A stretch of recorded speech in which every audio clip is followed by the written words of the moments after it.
the world becomes more digitally interconnected, the line between civilian technology and military-grade infrastructure continues to blur. What was once confined to defense labs and satellite control rooms is now in the hands of non-state actors, insurgent groups, and as we've come to learn, even terrorists. In regions already grappling with insurgency like Jammu and Kashmir, this convergence of consumer-grade tech and tactical warfare is shifting the nature of conflict itself. What happens when a smartphone becomes a battlefield tool? When encrypted apps shield extremist networks and when a satellite phone guides a militant across the border undetected? In today's episodes of The Perspectives with Pooja Nautiyal, we examine a disturbing new front in modern warfare.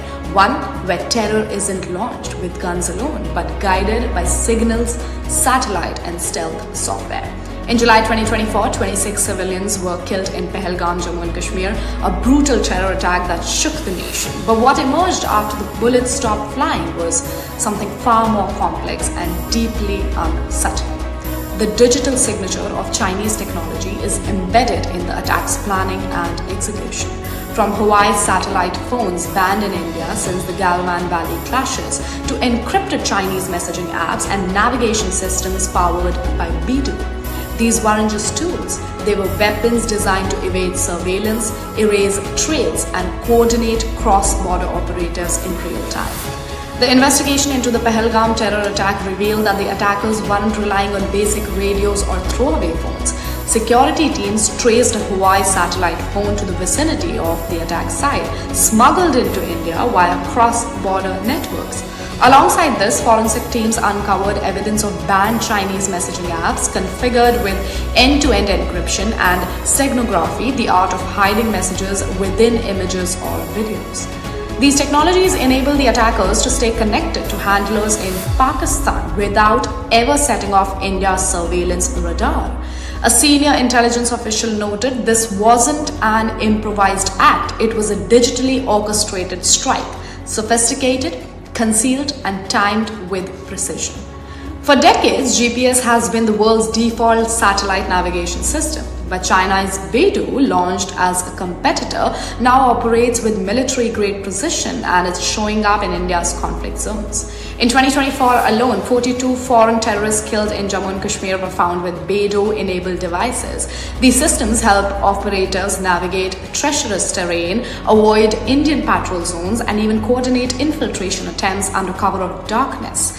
These aren't just digital maps, they're combat tools, enabling real-time strategy on hostile ground. Since the Galwan standoff in 2020, Huawei and similar Chinese tech brands have been banned from India's digital ecosystem.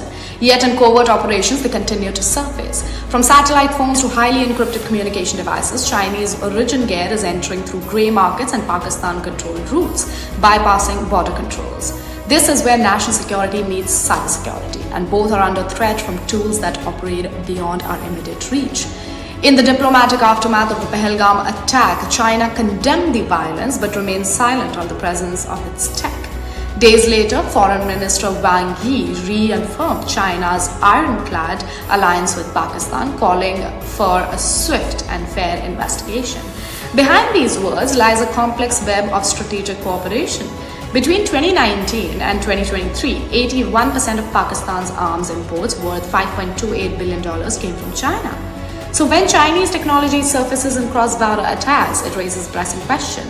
Are we looking at commercial tools or sanctions support?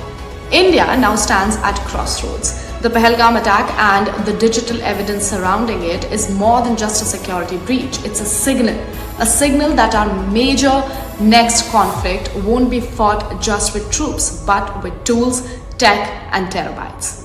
Indian intelligence is upgrading with new AI-led threat detection, anti-satellite jamming, and cross-border cyber surveillance units. But the arms race is now digital, and it's already underway. The rise of Chinese origin digital warfare tools in India's internal conflicts isn't just a revelation, it's a reckoning. We must now ask, can a nation's borders truly be protected if its digital walls remain vulnerable?